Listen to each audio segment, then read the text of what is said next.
ლიკვიდირებულია ირანის ისლამური რევოლუციის გუშაქთა კორპუსის პოლკოვნიკი მაჰდი რაჰიმი. ინფორმაცია ირანის სახელმწიფო ტელევიზიამ გაავრცელა.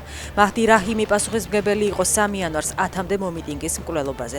გავრცელებული ინფორმაციით პოლკოვნიკი აქციის მონაწილეებმა საკუთარ სახლში მოკლეს. თეირანში რეჟიმის დამხობის შემდეგ ისრაელი და ირანი კვლავ პარტნიორები გახდებიან, აცხადებს ისრაელის პრემიერ-მინისტრი. ბენიამინ ნეთანიაჰუ იმედოვნებს, რომ ირანელი ერი მალე გათავისუფლდება ტირანიისგან.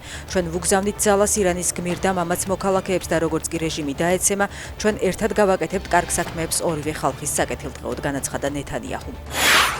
უკრაინის შეერაღებულმა ძალებმა კასპიის ზღვაში ლუკოილის 3 საბურღი პლატფორმა დაბომბეს.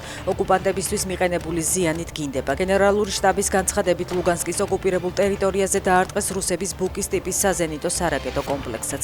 ხერსონის ოლქის ოკუპირებულ ნაწილში კი ოკუპანტების 49 არმიის მატერიალურ-ტექნიკურ დანაყოფს დაესხნენ თავს.